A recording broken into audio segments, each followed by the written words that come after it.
Ողջույն, հանրայինի եթերում եղիր առողջ բժշկական նախագիծն է։ Ես բժիշկ Վահե Տերմինասյանն եմ եւ բնականաբար մենք զրուցելու ենք առողջությունից։ Եթե դուք քնում եք առնվազն 8 ժամ, բայց արտանում եք հոգնած, եթե դուք նյարդայնանում եք ամենափոքրիկ առիթներից, հետո հասկանում, որ դրա կարիքը չկար, եթե ձեր մազերը թափվում են, մաշկը չորանում է, քաշը ավելանում, ապա մի մտածեք, որ մեղավորը ձեր ցածր աշխատավարձն է։ Ամենայն հավանականությամբ մեղավորը ձեր շատ փոքրիկ 20-30 գրամ կշիռ ունեցող, բայց մեծ խնդիրներ ստեղծող օրգանն է։ Մենք այսօր խոսելու ենք, եկեք դիտենք տեսանյութը, դուք ինքներդ կհասկանաք, թե ինչի մասին ենք մենք այսօր խոսելու։ Գնացինք։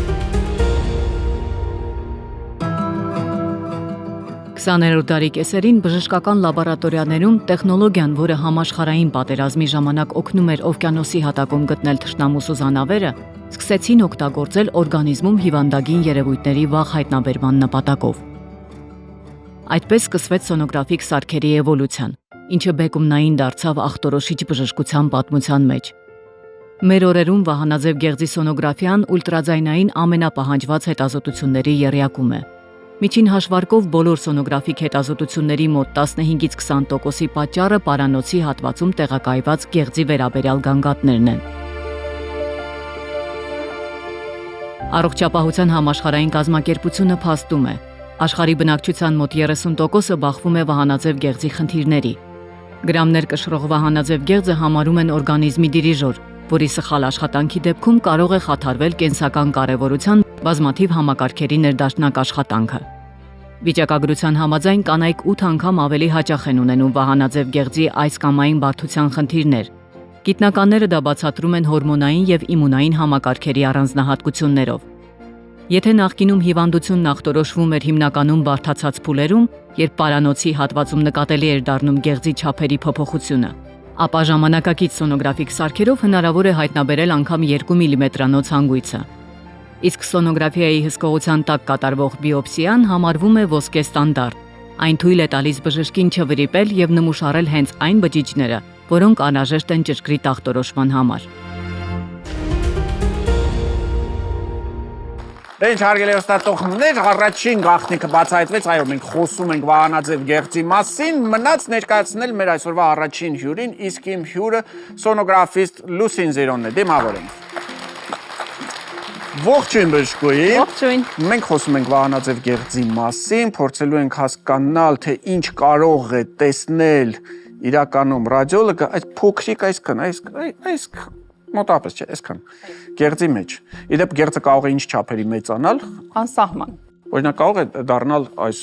Իրականում կարող է ամբողջ պարանոցի մակերեսը զբաղեցնել։ հսկայական երբեմն Այո, վախենալու աստիճան։ Ժամանակին այդպիսի դեպքեր շատ էին լինում, բարեբախտաբար հիմա մարդիկ ավելի տեղեկացված են, ավելի զարգացած են, ավելի շուտ են դիմում բժշկի, բայց այնուամենայնիվ բարձի թողի դեպքեր մինչև հիմա կարելի է հայտնաբերել։ Լավ, գնանք զրուցենք, թե ինչ է իրենից ներկայացնում վահանաձև գեղձը, ինչի համար է պատասխանատու եւ իդեպ արդյոք բոլոր մարդիկ ունեն վահանաձև գեղձ։ Շատ հետաքրքիր մեջբերում արեցիք, երբ ասում ես ինչ գանգատներ ունեք, ասում են ես ունեմ վահանաձև գեղձ։ Իհարկե բոլորս ունենք վահանաձև գեղձ։ Վստահ եք։ Միանշանակ։ Ես չէ, որովհետեւ այ իմ ընկերը չունի։ Զարգացման անոմալիաներ կան, երբ չի լինում վահանաձև գեղձ կամ վահանաձև գեղձի մեկ մասը բացակայում է, դա այսօր չենք դիտարկի։ Ինքն էլ չունի։ Ոսկրեր ունենք, վահանաձև գեղձ չունենք։ Ինչ Որ գանգատներ վահանաձև ունենա։ գեղձ չկա, այդ իսկ պատճառով այս օրի ընդամենը մնացել է միայն գմախքը։ Երբեմն մարդիկ շատ կանգատվում են, տարբեր խնդիրներ են փորձում լուծել, այնինչ հենց առաջնային օղակը վահանաձև գեղձն է։ Դուք շատ լավ նշեցիք, երբ առավոտյան արթնանում են, թույլ եւ հոգնած են լինում, շուտ են հուզվում նյարդայնանում, մաշկի չորություն են ունենում, մազերի, եղունգիների եւ մաշկի որակի փոփոխություն է լինում։ Կենտրոնացումն է խանգարվում, նյութափոխանակության խանգարումներ են տեղի ունենում, ճարպային եւ ջրային նյութափոխանակություն, այդուցներ են առաջանում, ձեռքերի դողեր են առաջանում, աղիների, լեղապարկի աշխատանքի խանգարումներ կարող են լինել, հոդերի կողմից կապված խնդիրներ, սրտխփոցներ, ռիթմի խանգարումներ, չկարգավորվող ճնշում, դիմում են սրտաբանների, դիմում են թերապևտների, դիմում են նյարդաբանների եւ այսպես անթիվ անհամար կարող են պտտվել մարդիկ եւ վերջում նոր գան եւ հասնեն առաջնային օղակին։ Ախտորոշման բոլոր մեթոդների մեջ չկա այնպիսի մի մեթոդ, որը որ հստակ եւ լիարժեք տեղեկությունն է տրամադրում վահանաձև գեղձի մասին, ինչպիսին կտրամադրի սոնոգրաֆիկ հետազոտությունը։ Հասկացանք։ Ոչ ճառագայթ է, ոչ վնասակար է, իրականում ընդհանրապես ձայնային ալիքների տատանումներ են։ Եթե մտածեք գնալ ավելի այսպես խորը եւ լայնածավալ հետազոտությունների ավելի մեծ ինֆորմացիա դուք կստանաք։ Այս դեպքում սխալվում եք։ Միակ հետազոտության մեթոդը, որը որ վահանաձև գեղձի մասին կտրամադրի այն ինֆորմացիան, որը ոչ մի մեթոդ չի կարող տրամադրել, դա սոնոգրաֆիկ հետազոտությունն է։ Բայց սոնոգրաֆիկ հետազոտությունը անպայման պետք է ուղեկցվի լաբորատոր ցուցանիշների տվյալներով։ Այսինքն լինում են դեպքեր եւ մենք սոնոգրաֆիկ նայում ենք, տեսնում ենք գեղձը շատ նորմալ, սիրուն, իդեալական վիճակում է գտնվում, բայց երբ այցելուի հետ խոսում ես, հասկանում ես, որ ունի այն դիմակներից մեկը, որը որ մենք թվարկեցինք։ Թեր ֆունկցիայի դիմակներից մեկը, ինչու՞ չէ նաև լինում են գերֆունկցիայի դեպքեր, որոնք որ դրսևորվում են սրտխփոցներով, քաշի նվազեցումով, տագնապի զգացումով եւ այլն։ Անպայման լրացնում ենք լաբորատոր անալիզների տվյալներով, իհարկե էնդոկրինոլոգը եւ նշանակում են համապատասխան բուժում։ Իսկ ինչ կարող ենք մենք տեսնել սոնոգրաֆիկ հետազոտությամբ։ Շատ տարբեր բաներ կարող են տեսնել, այդ թվում կարող են լինել նաև չարորակ նորագոյացություններ։ Շատ հաճախ։ Ընդ որում կարող են լինել բավականին երիտասարդ տարիքում, ամենափոքրիկ օջախը, որ հայտնաբերել եք։ Ամենափոքրիկը, որը որ հայտնաբերել եմ 2.5 մմ էր։ 2.5 մմ-անոց օջախ, որը որ կարելի է արդեն կասկածել, որ դա չարորակ է, պետք է կարողանալ նաև անել դրանից բիոպսիա, շատ դժվար է, նույնպես արվում է սոնոգրաֆիայի հսկողության տակ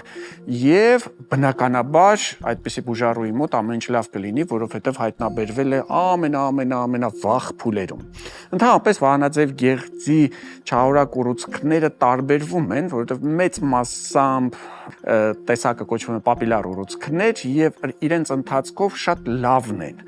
Ժամանակին կարողանում ես ախտորոշել, բուժել եւ այդ մարդիկ ապրում են, այսինքն կարելի ասել 95%-ից ավելը ընդհանրապես չեն էլ հիշում, որ եղել է նման խնդիր։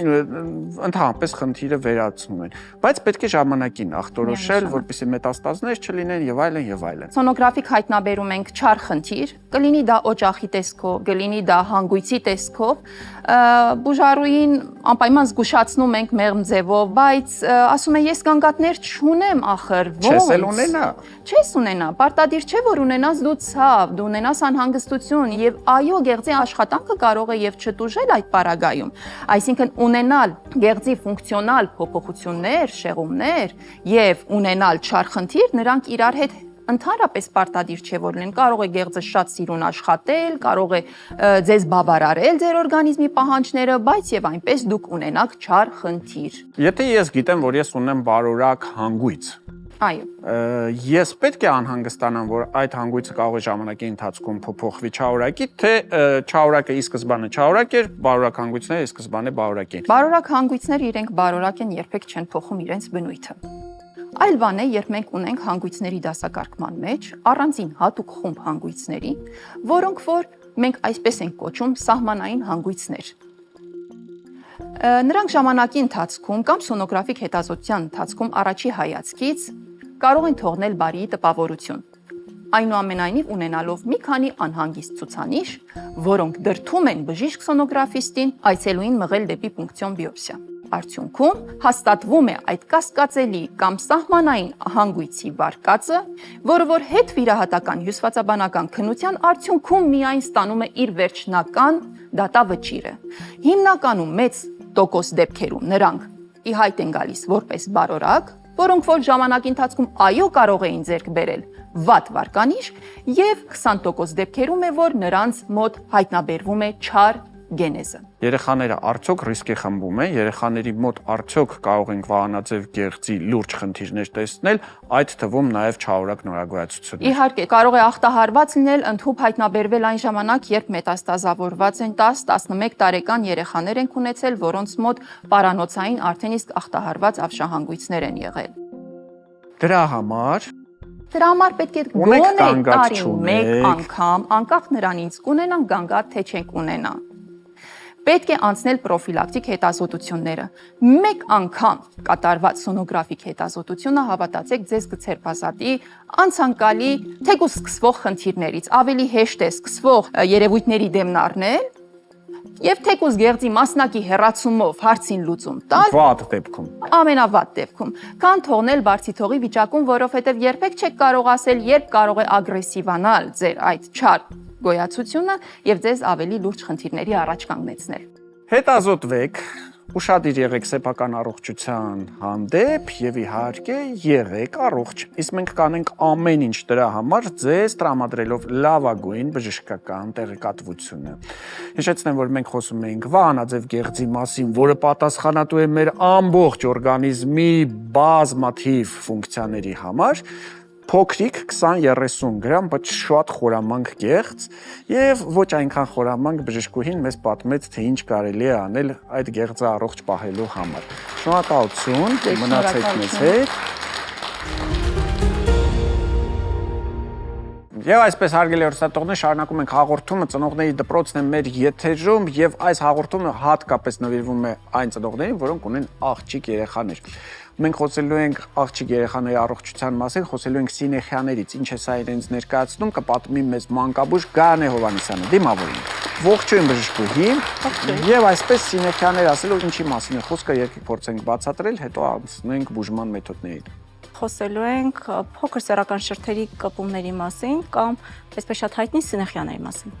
Ինչու են դրանք առաջանում, այսինքն դա սխալ խնամքի հետևանք է,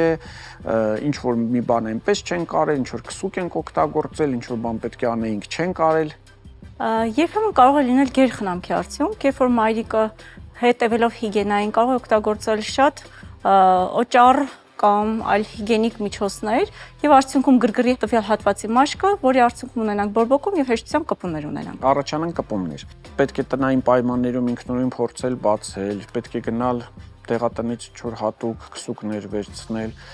գնալ մանկաբույժի մոտ։ Ցավոք կպումները իրենք մայրիկները երբեք չեն հայտնաբերում եւ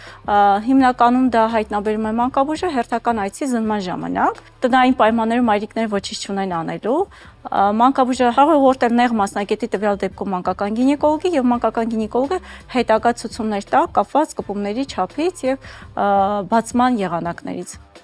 Բարի, ինչ վտանգներ է պարունակում, եթե ծնողները չտեսան, մանկաբույժի չդիմեցին, մանկաբույժն էլ չուղարկեց մանկական գինեկոլոգի մոտ, ինչ կլինի։ Շատ հաճախ կպումը կարող է փակել սեռական ճեղքը ամբողջությամբ եւ բարձրանալ դեպի միզուկի բացվածք եւ ունենանք միզարձակման տարբեր տեսակի խանգարումներ երեխաների մոտ, ընդհանուր մինչեւ ինֆեկցիաներ միզուղիների, քանի որ կպումը կարող է տարածվել նաեւ դեպի միզուկ։ Կարող է արդյոք հետագայում վերարտադրողական համակարգի վրա ունենալ խնդիրներ եւ չկարողանա, ասենք, հետագայում այդ աղջիկը մեծանալուց չկարողանա նորմալ լիարժեք սեռական կյանքով ապրել եւ այլն եւ այլն։ Իրականում կպումները այդքան լուրջ խնդիր չեն հանդիսանում եւ բավականին հեշտ լուծվում են եւ մանկաբույժների կողմից էլ բավականին հաճախ հայտնաբերվում։ Կարելի է արդյոք կանխել, կան ինչ որ կանոններ, որ դուք հիմա կարող եք որպես մանկաբույժ ասել, այս բանը այսպես մի արեք, կամ սա այսպես արեք, որպեսզի հետագայում սինեխիաներ չունենան։ Նախ առաջինը մայրիկներին սովորեցնել նայել իրենց երեխաներին, շատ հաճախ մանկաբույժների թերացումների հետևանքով գալիս են բավական բարձիթող վիճակներ, երբ որ մայրիկը ինքն է հետևում, ինքն էլ կարող է հայտնաբերել եւ ինքը դիմել առաջինը մանկաբույժի եւ երկրորդը դա խնամքն է։ Այսինքն ճիշտ խնամք առանց սինթետիկ միջոցների կամ լվացնող օճառների եւ առանց սինթետիկ ներքնաշորերի օգտագործման, որոնք էլ իրենք կարող են գրգռել համապատասխան հատվածի մաշկը եւ բերել բորբոքման եւ առաջացնել կպումներ։ Սինթետիկ ներքնաշոր մենք ոչ մեկին խորհուրդ չենք տալի, կլինի դա երեխա, կլինի դա մեծահասակ։ Պետք չի ձեր երեխային սինթետիկ այսպես գեղեցիկ փորիկներով ներքնաշոր հագցնել ու ուրախանալ, որովհետեւ դա կարող է ձեր երեխայի վրա բավականին թանկ նստել։ Այնպես որ հիշում ենք, որ ներքնաշորը պետք է լինի բնական բամբակից, բնական նյութերից պատրաստված, բնական կտորից եւ պետք է լինի հարմար, փափուկ, հատկապես երեխաների համար, ընդ որում դա կլինի տղա երեխա, թե աղջիկ երեխա, բացարձակ նշանակություն չունի։ Եվ այսպես սինեխիաների համար եւս մեկ անգամ գանք, դա երբեմն իսկապես խնամքի հետ կապված խնդիր է, եթե նկատում ենք ինքնուրույն բացել, փորձարկումներ անել, կարող ենք վնասել։ Դիմում ենք մանկաբույժին, մանկաբույժը անհրաժեշտ անհրաժեշտության դեպքում ուղարկում եք մանկական գինեկոլոգի մոտ, ես հստակ կբացատրի, թե ինչ հերթականությամբ է պետք անել։ Մնալու դեպքում գուցե եւ հետագայում երեխան ունենա խնդիրներ, բայց սովորաբար դրան գործը չի հասնում, որովհետեւ մանկական գինեկոլոգները հրաշալի կերպով այս հարցը լուծում են։ Եվ իհարկե ներքնաշորի հետ կապված խնդիրները հետևում ենք, որպեսզի երկնաշորը լինի բնական։ Մենք գենային եւ ներքնաշորային։ Այս հարցում կարծում եմ ամեն ինչ պարզ էր։ Խոսում ենք Սինեխյանների մասին, մանկաբույժ Գարանե Հովհաննիսյանի հետ։ Գնացինք առաջ։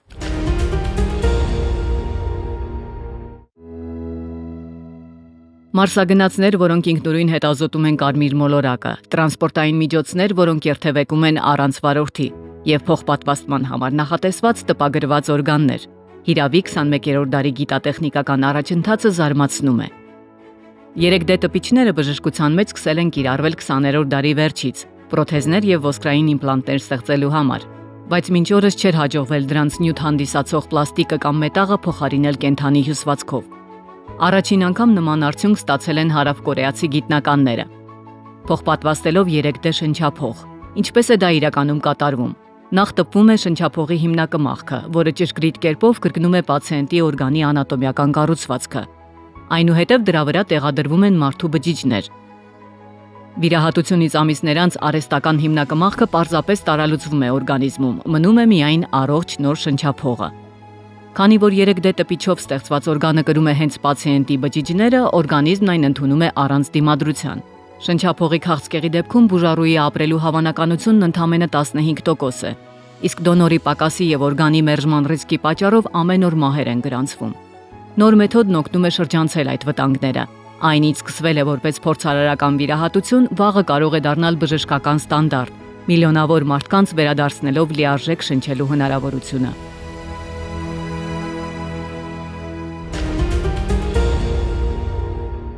Ինչ հարգելի հեռուստատողներ, շարունակում ենք հաղորդումը եւ սնվելու ենք հաճույքով, միաժամանակ մնալու ենք առողջ, որովհետեւ մեր օրգանիզմում կլինի համապատասխան քանակությամբ յոդ։ Այսօրվա հաղորդման թեման յոդն է։ Յոդի մասին մենք խոսելու ենք բնականաբար էնդոկրինոլոգի հետ, Գրետա Մուրադյանն է մեր հյուրը, եւ իհարկե մենք չենք կարող յոդով հարուստ սննդատեսակներ չպատրաստել, եթե չունենանք խոհարար, իսկ Նարինե Ալեքսանյանը հենց դրա համար է մեզ այստեղ օգնելու։ Ողջույն։ Ոնց ենք լրացնում յոդի պաշարը։ Կարծում եմ աղի մեջ։ Իդեպ ասեմ, որ Նարինեն հիմա մեզ համար պատրաստելու է ծաղկակաղամբով ստեյք կանաչ աջիկայով։ Դուք կանաչ աջիկա երբևէ տեսել եք կամ կերել եք։ Ունենք մենք կանաչ աջիկա, թե գլուխով եք։ Պատրաստելու ենք մենք։ Օ, մենք պատրաստելու ենք։ Ես օրինակ խանութում չեմ տեսել կանաչ աջիկա, դուք տեսել եք։ Չեմ հանդիպել։ Եթե դուք չեք հանդիպել, եթե չեք տեսել, ապա հենց հիմա ուշադիր եղեք, թե ինչ է անում Նարինեն, որովհետև Նարինեն մեզ համար պատրաստելու է կանաչ աջիկայով ծաղկակաղամբով ստեյք, ինչի համար օգտագործելու մի հատ փոքր ծաղկակաղամբ, չնայած մերը ես տեսա փոքր չէր, մաղադանոց 15 գրամ, սամիտ 15 գրամ, 20 գրամ համեմ, բուլղարական կանաչ պղպեղ 70 գրամ, սպիտակ քացախ 5 գրամ, յուղ 40 մլ, սխտոր 5 գրամ, կարմիր եւ սև պղպեղ։ Վատ չի։ Վերադառնանք մեր յոդին։ Այո։ Եվ խոսենք աղի մասին։ Իհարկե, աղը պարունակում է բավարար քանակի յոդ, սակայն եթե ինքը բաց առանց կափարիչ է, ինքը օքսիդանում է եւ իր օգտակար հատկությունները կորցնում։ Օրինակ այստեղ փակ տարայում է, բայց թափանցիկ է։ Ուղիղ ճառագայթներ արևի պետքա չլինեն եւ պետք է լինի հեռու գազօջախից, պետք է լինի փակ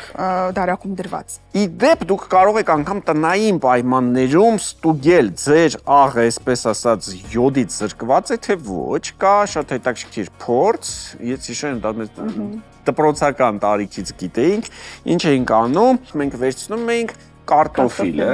կարտոֆիլը կտրում ես, վրան ցանում ես աղ եւ հետո ավելացնում ես մի փոքր կիտրոնաթթու։ Եթե կարտոֆիլը կապտեց, կանաչեց, գունավորվեց, ապա այնտեղ կար յոդ։ Եթե ոչ, նշանակում է, որ ձեր աղի մեջ արդեն յոդ չկա։ Ընդ որում փորձը չի կարող ցույց տալ բավարար քանակի յոդ կար, շատ էր, քիչ էր, ընդհանրապես ցույց է տալիս կա թե չկա։ Այսինքն այսպես հաստատ քիմիական հետազոտություն չի, բայց այնուամենայնիվ, եթե չկապտեց, ուրեմն նշանակում է, որ աղը փոխելու ժամանակ նկարծում եմ այդքան թանկ բան չի, կարելի է ժամանակ առ ժամանակ փոխել։ Ամենակարևորը, որ հիշում ենք, որ աղը պետք է պահել փակ տարաների մեջ եւ անթափանցիկ տարաների մեջ, եթե անգամ թափանցիկ է, ապա այն պետք է լինի դարակում փակված վիճակում, արևի ճառագայթներից հեռու։ Կուզեի ավելացնել, եթե ճաշ պատրաստելիս աղը ցանկալի է վերջում ավելացնել, այո, որ նույնպես չօքսիդանա։ Որովհետեւ երբ որ մենք ջերմային մշակման ենք ենթարկում, եթե դուք հենց սկզբից աղը լցրեցիք, նույնպես այդ ջերմային մշակման ընթացքում յոդը էլի օքսիդանալու է, ցնդելու է եւ մենք էլի չենք ստանալու յոդ։ Յոդի մասին խոսենք, որ ինքը բավականին կարևոր տարր է մեր զարգացման, աճի, բոլոր process-ների մեջ է մասնակցում, մտավոր ունակությունների զարգացման եւ այլն։ Մտավոր ունակություններ, ԱՀԿ-ն ասում է, որ յոդի անհրաժեշտ քանակի ապահովումը գրեթե 70%-ով նվազեցնում է մտավոր թեր զարգացվածությունների քանակը։ Ինքը նյարդայնամակարգի զարգացման մեջ մեծ դեր ունի, իմպուլսների, միելինիզացման, որտեղ եթե մենք չունենանք նորմալ վահանաձև գեղձի ֆունկցիա, մենք չենք ունենա նորմալ զարգացում, այո։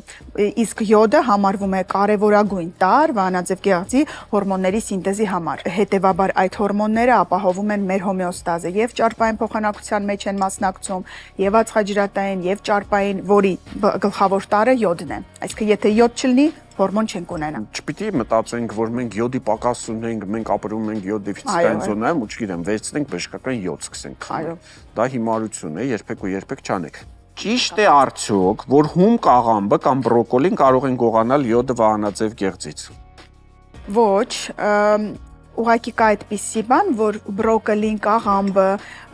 այ ջրիմուռները իրենք պարունակում են հակամարմիններ վահանաձև գեղձի նկատմամբ եւ շատ օգտագործելուց միգուցե եւ նպաստեն, որպեսզի այդ աուտոիմուն խնդիրները շատանան, բայց թե իրենք գողանան ոչ։ Ով, ինչ էլ հոտ ունի անկեղծ ասած։ Ջրիմուռները իրենց մեջ շատ քանակությամբ յոդ են պարունակում։ Հիմա այսինքն, բայց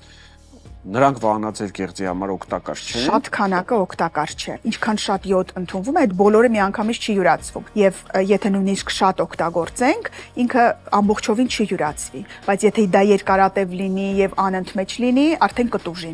Նանին ուր հասանք։ Մենք հասել ենք արդեն մեր աջիկայի պատրաստմանը, որը պետք է բլենդ անենք, որից հետո կմատուցենք ծաղկակաղամբի հետ։ Ծաղկակաղամբը պարզ ձևով ես հասկացա տապակում ես, որից հետո ինչ ես լցրել, կասես։ Այստեղ ավելացրել ենք 3 տեսակ կանաչի սամիտ, մաղադանոս համեմ, բուլղարական պղպեղ, մի փոքր քացախ սպիտակ, ձիթապտղի ձեթ, սխտոր։ Եվ հիմա այդ ամեն ինչը գնում է հարվելու։ Այո։ Իսկ մենք գնում ենք փոքրիկ դաթարի, որից հետո արդեն կմատուցենք ձեզ ապակած ծաղկակաղամբը կանաչ աջիկայով։ Եվ ուրեմն մեր կանաչ աջիկան պատրաստ է, այսպիսի տեսք ունի, համը դեռ չգիտեմ, հոտը կարելի է մոտ։ Իհարկե։ Աջիկայի նման է։ Սա մատուցում ենք տապակած ծաղկակաղամբի հետ, ընդդեմ ծաղկակաղամբը այսպես իսկապես թեյքի նման, եւ մենք ունենք յոդով հարուստ ծննդատեսակներ։ Աղը եւ փենկարը։ Հիշեցնեմ, որ աղը անում ենք հիմա ծաղկակաղամբի վրա։ Դե ինչ հարգելի հեռուստադիտողներ, սա սնվենք հաճույքով եւ լինենք առողջ հատվածներ մեր եթերում, հիշեցնեմ, որ ցանկացած օգտակար սննդատեսակ կարելի է պատրաստել շատ համեղ ձևով եւ վայելել այն միշտ։ Մնացեք մեզ։ Ողջույն, ձեզ հետ գեղեցկության արվեստն է։ Այսօր խոսել ենք անոթային աստղիկների կամ այլ կերպ ասած ցելեանգեկտազիաների մասին, որոնք առավել հաճախ առաջանում են դեմքի կամ ստորին վերջույթներին։ Իրենցից ներկայացնում են մաշկի մակերեսային լայնացած մազանոթներ։ Դրանք կարող են առաջանալ ժառանգական նախատրամադրվածությունից, անոթային պատի թուլությունից, հորմոնալ փոփոխություններից կամ արևային ճառագայթումներից։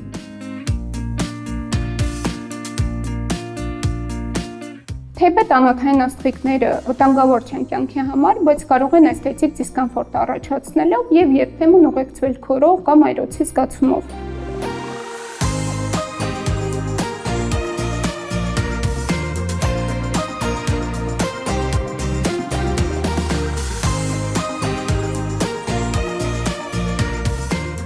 Ժամանակակից եւ արդյունավետ բուժման մեթոդներից մեկը լազերային հեռացումն է։ Պրոցեդուրան սովորաբար տևում է մի քանի րոպե, գրեթե անցավ է եւ լիովին անվտանգ։ Արդյունքը հաճախ տեսանելի է առաջին սեանսից հետո, սակայն անոթի չափից եւ խորությունից ելնելով կարող է անհրաժեշտ լինել մի քանի այց։ Կարևոր է նշել, որ բուժումից առաջ խիստ անհրաժեշտ է մաշկաբանի խորհրդատվությունը ճիշտ ախտորոշման եւ բուժման մեթոդի ընտրման համար։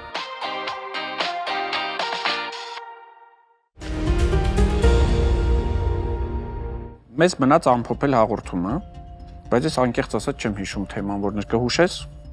Ճիշտ է։ Վահանաձև գեղձը։ Մենք այսօր խոսում ենք վահանաձև գեղձից 20-30 գրամ կշիռ ունեցող ֆանտաստիկ մի գեղձ, որը ապահովում է մեր օրգանիզմի նյութափոխանակության հսկայական մի մասը։ Օրգան, որը կարող է հիվանդանալ, օրգան, որը կարելի է շատ հեշտ ախտորոշել, ունենալով ընդամենը որակյալ սոնոգրաֆիկ պատկեր, օրգան, որը պետք է խնամել, որովհետև այնտեղ շատ հաճախ առաջանում են չարորակ նորագոյացություններ, օրգան, որի ճիշտ աշխատանքի պարագայում ձեր ընտանիքում կտիրի հանգստությունը։ Եղեք առողջ, եղիր առողջ, կհանդիպենք։